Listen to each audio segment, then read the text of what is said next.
Hello students recently हमारी government के द्वारा दिल्ली के अंदर सिचुएटेड एक लेक है अनंगताल लेक को मॉन्यूमेंट ऑफ नेशनल इम्पोर्टेंस का जो स्टेटस है वो ग्रांट किया गया है।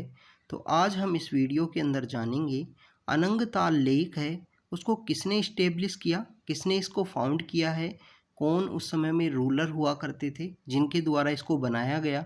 सेकंड, हम इस वीडियो के अंदर जानेंगे अगर किसी भी मॉन्यूमेंट को मॉन्यूमेंट ऑफ नेशनल इम्पोर्टेंस का स्टेटस दिया जाता है तो क्या क्राइटेरिया होते हैं उस मॉन्यूमेंट के लिए कि इतना क्राइटेरिया तो होना ही चाहिए, ये एलिजिबिलिटी क्राइटेरिया हैं।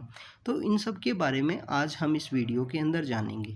तो स्टूडेंट्स, अगर हम बात करें अनंगताल लेक की, अगर हम बात करें स्टूडेंट्स, तो ये मिनिस्ट्री ऑफ कल्चर के द्वारा इसको ये स्टेटस है जो ग्रांट किया गया है। अगर हम बात करें कि मिनिस्ट्री ऑफ कल्चर को ये पावर कहाँ से आती है, तो एक एक्ट है स्टूडेंट जिसको AMASR एक्ट भी बोलते हैं, ancient monument archaeological site remains act है 1958 का। Ancient monument archaeological site remains act 1958 का। इस एक्ट के द्वारा मिनिस्ट्री ऑफ कल्चर के द्वारा जो अनंगताल लेक है जो दिल्ली के अंदर सिचुएटेड है, दिल्ली के अंदर जो कुतुब कॉम्प्लेक्स है, जो कुतुब मीनार का एरिया है, वहाँ पे ये सिचुएटेड है। तो इस लेक को वहाँ पे मॉन्यूमेंट ऑफ नेशनल इम्पोर्टेंस का स्टेटस मिनिस्ट्री ऑफ कल्चर के द्वारा दिया गया है, ancient monument archaeological site remains act के द्वारा। स्टूडेंट, जो अनंगताल लेक है, इस लेक को 1060 वर्ष के समय में जो अनंगपाल नाम के रूलर हुआ करते थे, अनंगपाल सेकंड नाम के रूलर हुआ करते थे दिल्ली के अंदर में, जो तोमर डायनेस्टी से बिलोंग किया करते थे।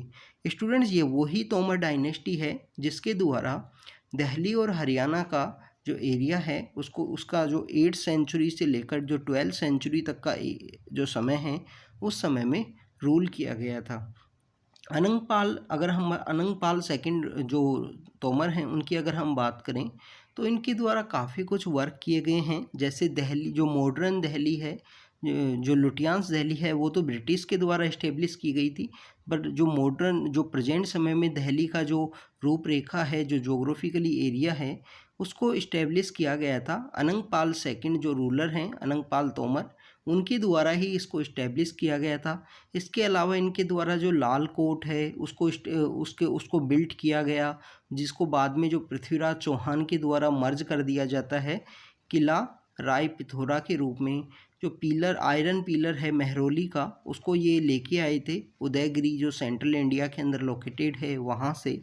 तो ये अनंगपाल तोमर की कहानी है, उनके द्वारा क्या क्या जो कंट्रीब्यूट किया गया, उन्हीं के द्वारा जो अनंगताल लेक है इसको इस्टेब्लिश किया गया है, जिसको ancient monument archaeological site remains act के थ्रू यहाँ पे मिनिस्ट्री ऑफ कल्चर के द्वारा नेशनल इम्पोर्टेंस का जो स्टेटस है वो ग्रांट किया गया है। तो स्टूडेंट्स, यहाँ पे अगर हम बात करें कि कोई भी मॉन्यूमेंट के लिए अगर ये स्टेटस ग्रांट लेना है किसी भी मॉन्यूमेंट के द्वारा नेशनल इम्पोर्टेंस का, तो उस मॉन्यूमेंट का जो समय है वो 100 साल से कम का नहीं होना चाहिए, वो 100 ईयर्स से लेस नहीं होना चाहिए, वो मॉन्यूमेंट उससे ज़्यादा ही पुराना होना चाहिए। सेकंड, यहाँ पे जो स्पेशल हिस्टोरिकल, आर्कोलॉजिकल या आर्टिस्टिक इंटरेस्ट उस मॉन्यूमेंट के साथ में जुड़ा होना चाहिए। जो इम्पोर्टेंट इंटरेस्टेड पब्लिक है उस मॉन्यूमेंट को विजिट करती है, उस पब्लिक के द्वारा कोई भी मेजर ऑब्जेक्शन ना हो अगर उसको नेशनल इम्पोर्टेंस का जो स्टेटस है वो दिया जाता है। तो ये 3 क्राइटेरिया हैं, जिसके अंदर मेन क्राइटेरिया ये है, कोई भी जो यहाँ पे जो मॉन्यूमेंट है वो 100 साल से ज़्यादा पुराना नहीं होना चाहिए। स्टूडेंट्स, अगर हम बात करें नेशनल मॉन्यूमेंट वो एंशेंट मॉन्यूमेंट हैं और ऑल आर्कोलॉजिकल साइट्स हैं जिनको यहाँ पे अगर हम बात करें जो नेशनल इम्पोर्टेंस का जो स्टेटस है वो दिया जा सकता है। ये स्टेटस सेक्शन 3 है, ancient monument archaeological site remains act 1958, उस एक्ट के थ्रू यहाँ पे ये स्टेटस है वो इनको ग्रांट किया जाता है। इसके अलावा स्टूडेंट्स एक सेक्शन 126 भी है, स्टेट रीऑर्गेनाइजेशन एक्ट 1956 का, उसके द्वारा भी ये स्टेटस दिया जाता है।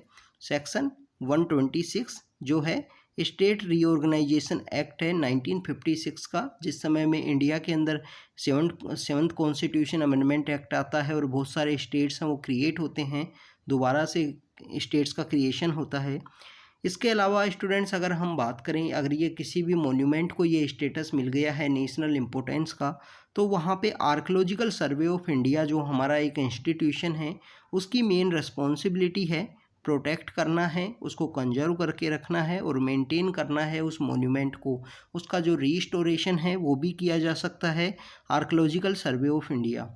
Students, archaeological survey of India की अगर हम बात करें, 1861 के समय में अलेक्जेंडर कनिंघम के द्वारा इस सर्वे को, इस इंस्टीट्यूशन को जो आर्कियोलॉजिकल सर्वे ऑफ इंडिया है उसको इस्टेब्लिश किया गया था। ये मिनिस्ट्री ऑफ कल्चर का एक सबऑर्डिनेट ऑफिस है, मिनिस्ट्री ऑफ कल्चर के अंडर में आता है। इसके द्वारा किसी भी मोन्यूमेंट का यहाँ पे अगर हम बात करें कंजर्वेशन, प्रोटेक्शन और upkeeping the central protected monument रखने का जो जिम्मेदारी है, जो रिस्पॉन्सिबिलिटी है, वो आर्कियोलॉजिकल सर्वे ऑफ इंडिया के द्वारा है। स्टूडेंट्स, 1861 में अलेक्जेंडर कनिंघम के द्वारा इसको इस्टेब्लिश किया गया, जिनको फादर ऑफ इंडियन आर्कियोलॉजी भी बोला जाता है। आर्कियोलॉजिकल सर्वे ऑफ इंडिया के इस्टेब्लिश होने से पहले एशियाटिक सोसाइटी हुआ करती थी। एशियाटिक सोसाइटी जिसको 1784 के समय में इस्टेब्लिश किया गया था, हमारे यहाँ पे सर विलियम जोन्स थे, उनके द्वारा उस समय में जो कल्चरल एक्टिविटी थी, जो आर्कियोलॉजिकल एक्टिविटी हुआ करती थी, वो उस समय में इस जो सोसाइटी है एशियाटिक सोसाइटी, उसके समय में की गई थी।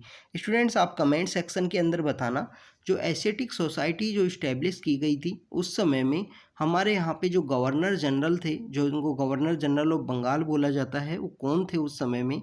इसके अलावा स्टूडेंट्स अगर हम बात करें archaeological site, archaeological monument and archaeological site remains act 1958 है, जिसके थ्रू ASI को स्टैट्यूटरी स्टेटस दिया गया आफ्टर द इंडिपेंडेंस।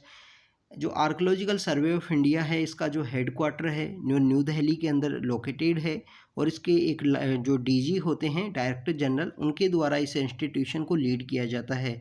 और हमारे कंट्री के अंदर में जितने भी मोन्यूमेंट ऑफ नेशनल इम्पोर्टेंस हैं उनको प्रोटेक्ट करने की जो जिम्मेदारी है वो यहाँ पे आर्कियोलॉजिकल सर्वे ऑफ इंडिया के द्वारा है।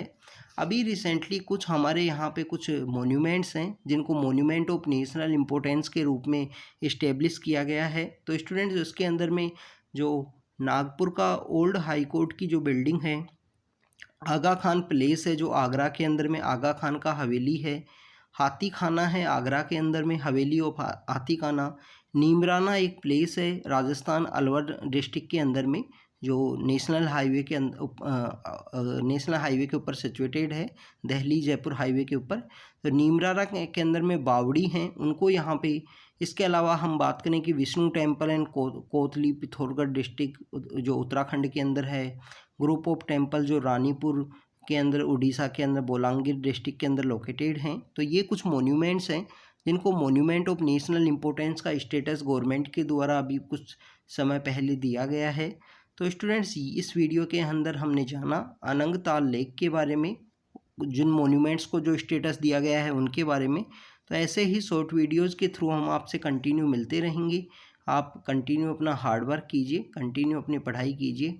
Thank you students, thank you very much.